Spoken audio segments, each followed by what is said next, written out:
اللہ قرآن میں فرماتے ہیں نا کہ فذکرونی اذکرکم واشکروا لی ولا تکفرون، تم میری یاد کرو، میرا ذکر کرو، میں تمہیں یاد کروں گا، میرا شکر ادا کرتے رہو اور میری ناشکری نہ کرو، اللہ قرآن میں فرماتے ہیں۔ تو شکر جو ہے یہ اللہ رب العزت کی بہت بڑی نعمت ہے، اور ہمیں اللہ کا شکر کس طرح کرنا ہے، اس کو یاد کر کے، ہے نا۔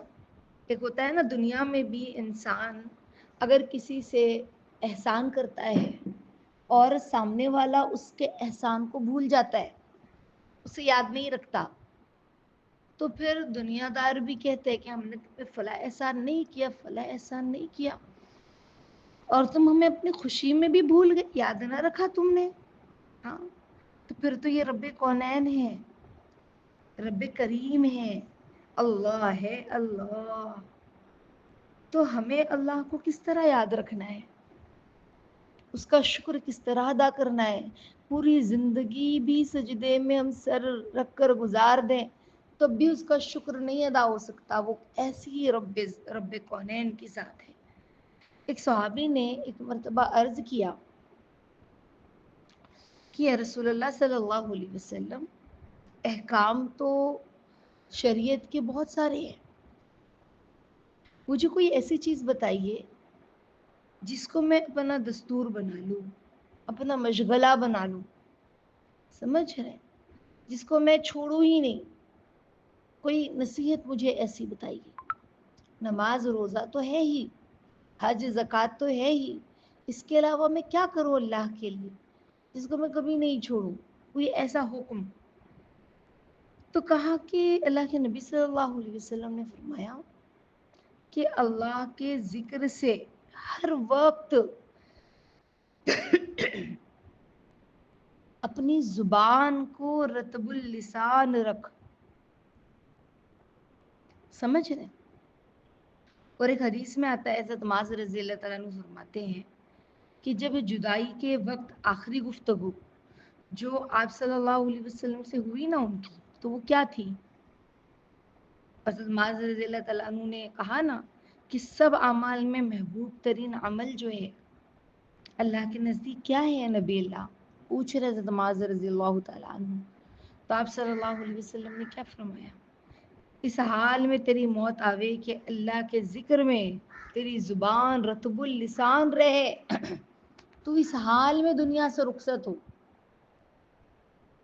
کتنی بڑی بات، ہاں، کہ زبان جو ہے وہ اللہ کے ذکر میں تر رہے، ایسی زندگی دنیا سے رخصت ہو، سمجھ رہے۔ تو جدائی کے وقت کا مطلب کیا ہے؟ اللہ سے ملاقات کا مطلب کیا ہے؟ حضرت معاذ رضی اللہ تعالیٰ عنہ جو ہے اللہ کے نبی سے جدا ہو رہے تھے، کہاں ہو رہے تھے جدا؟ دنیا سے رخصت ہو رہے تھے؟ نہیں، حضرت معاذ رضی اللہ تعالیٰ عنہ جو ہے وہ یمن جا رہے تھے اللہ کی دین کی تبلیغ کے لیے، سمجھ رہے، تعلیم کے لیے، تبلیغ کے لیے، وہاں والوں کی حفاظت کے لیے۔ تو اللہ کے نبی نے وہاں کا انہیں امیر بنا کر بھیجا تھا۔ تو اس وقت جب اللہ کے نبی انہیں بھیج رہے تھے، رخصت کر رہے تھے، تو اس وقت اللہ کے نبی نے کچھ نصیحتیں کی تھی، انہوں نے بھی کچھ سوالات کیے تھے، تو اللہ کے نبی نے نصیحت کی تھی۔ شریعت کے احکام بہت سے ہونے کا کیا مطلب ہے؟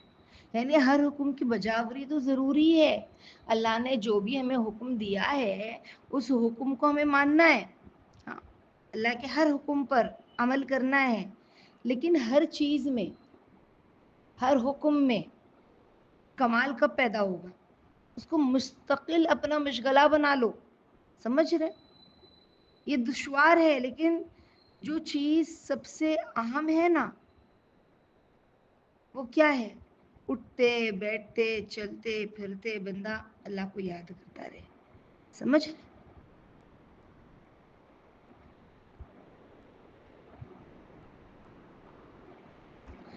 تو بندہ دنیا میں کوئی بھی کام کرے، کھانا بنا رہا ہے، ہمارے اسلاف کیسے گزرے، جھاڑو لگاتے لگاتے اللہ کا، وہ حافظ قرآن ان کی گھر کی عورتیں تھیں، تو گھر کا صحن کا جھاڑو لگاتے لگاتے گھر کا کام کرتے کرتے 4-6 پارے ایسے زبان پر پڑھ لیا کرتی تھی. ایسا ذکر, سمجھ رہے, زبان ایسی اللہ کے ذکر سے رطب اللسان تھی. ایسے پیارے لوگ تھے وہ لوگ, سمجھ رہے. تو انشاءاللہ ہم اپنی زبان کو وہ زبان بنائیں, اپنے دل کو وہ دل بنائیں جس میں اللہ کی یادیں بستی ہو. اپنی زبان کو ایسی بنائیں جو اللہ کی ذکر سے ہمیشہ بھری ہوئی ہو, سرشار ہو, رطب اللسان ہو. ایک حدیث میں آتا ہے نا کہ 4 چیزیں ایسی ہے جو شخص کو یہ مل جائے نا, چاروں چیزیں, اس کو دنیا اور آخرت کی بھلائی مل جائے گی.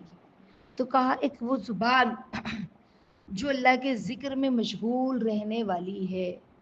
4 چیزیں مل جائے تو دنیا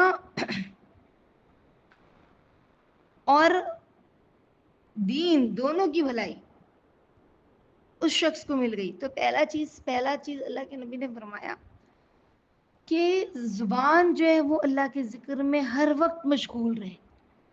دوسری بات کیا بتائی, وہ دل جو شکر میں مشغول رہتا ہو, ہر بات میں اللہ کا شکر ادا کرتا ہو, سمجھ رہے, ہر حال میں اللہ سے راضی رہے. اور کہا تیسرا وہ بدن جو مشقت کو برداشت کرنے والا ہو, سمجھ رہے, جو مشقت کو برداشت کرنے والا ہو وہ بدن, یعنی سست نہ ہو. کوئی بلاتا ہے تو دھیرے دھیرے, انسان ہوتا ہے نا خراما خراما چلے آ رہے ہیں. کسی کو دیکھو تو کام اتنا سلو کرتے ہیں کہ ایسا دل لگتا ہے, اس سے دل میں آتا ہے کہ بھئی اس کے ہاتھ سے جلدی سے سامان لو اور خود ہی کام کرنا شروع کر دو, سمجھ. تو اتنا سلو بھی نہ ہو جس سے مشقتوں کا عادی ہو, یہاں کبھی پڑے, کبھی وہاں سوئے پڑے, کبھی وہاں لیٹے پڑے, ایسا نہ ہو. اپنے جسم کو عادی بنائیں کام کرنے کا. اور اللہ کے نبی نے کہا چوتھی تو وہ عورت ہے جو اپنے آپ کو اور اپنے خاوند کے مال کو خیال رکھے, اس میں خیانت نہ کرے, اپنی ذات میں اور اپنے خاوند کی مال میں خیانت نہ کرے, سمجھ رہے ہیں. یعنی اپنے شوہر کی غیر حاضری میں کسی اور سے, کسی غیر مرد سے ہنسی ٹھٹا نہ کرے, دل لگی نہ کرے. تو نفس میں خیانت ہے نا, یہ کس قسم کی گندگی میں انسان مبتلا نہ ہو. تو دیکھو رطب اللسان کا مطلب اکثر علماء کیا لکھتے جانتے ہیں, وہ شخص جو کسی کی تعریف یا تذکرہ کثرت سے کرتا ہو, سمجھ رہے. جیسے ہم نہیں بولتے فلاں شخص تو دیکھو اس کی زبان تو فلاں کے نام میں ہی رطب اللسان رہتی ہے, یعنی اسی کا ہی ذکر کرتی رہتی ہے, اسی کی تسبیح پڑھتی رہتی ہے. جب دیکھو جب اسی کے بارے میں وہ ایسا وہ ویسا وہ ویسا وہ ویسا, سمجھ رہے. تو اور انسان اس کا تذکرہ زیادہ کرتا ہے, جس سے زیادہ محبت ہوتی ہے اس کا تذکرہ زیادہ کرتا ہے, اس کا نام زیادہ لیتا ہے.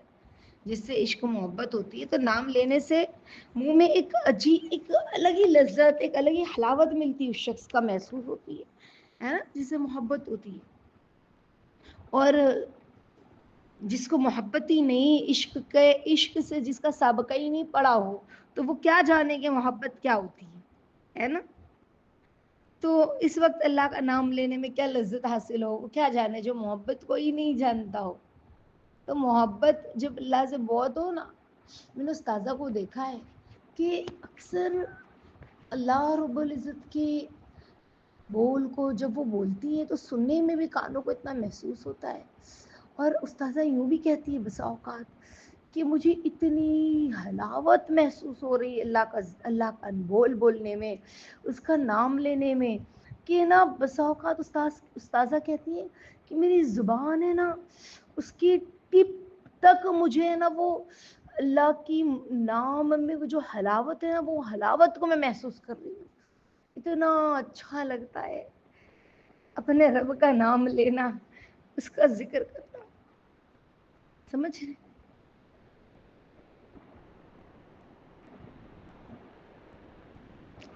تو اکثر اللہ والے اللہ کا نام لیتے ہیں نا، تو ان کے پاس بیٹھنے والا بھی اس ذکر کو، اس لذت کو محسوس کرتا ہے.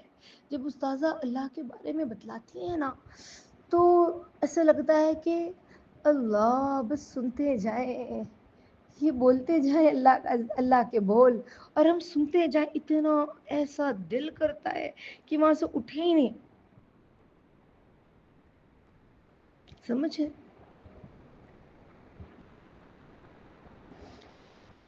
تو ایک حدیث میں یہ بھی آتا ہے کہ اللہ سے محبت کی علامت اس کے ذکر سے محبت ہے، اور اللہ سے بغض کی علامت اس کے ذکر سے بغض ہے. یعنی کیا مطلب؟ بندے کو اللہ سے جتنی محبت ہوگی اتنا اسے اللہ کا نام لینے میں مزہ آئے گا، اس کو یاد کرنے میں مزہ آئے گا. سمجھ رہے؟ اس کو یاد کرنے میں مزہ آئے گا. تو اور جتنا ہی اسے ذکر کرنے میں حلاوت نہیں آتی، مزہ نہیں آتی، وہ جی چراتا ہے، اس کا مطلب یہی ہے صاف کہ اسے اللہ سے محبت نہیں ہے.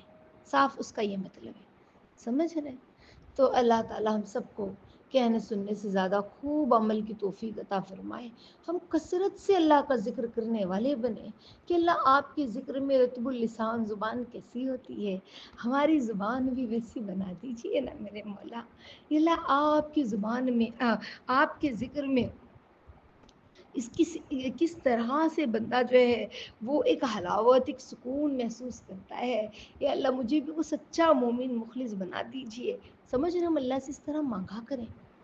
اپنے بچوں کو بھی میں آپ لوگوں ہر بار یہی کہتی ہوں، بارہا یہی کہتی ہوں، اپنے بچوں کو تسبیح پکڑائے، ان کے ساتھ خود بیٹھے. دیکھو بچہ موبائل مانگتا ہے نا، کیوں؟ اماں کو موبائل دیکھتے ہوئے دکھتا ہے، مانگتا ہے.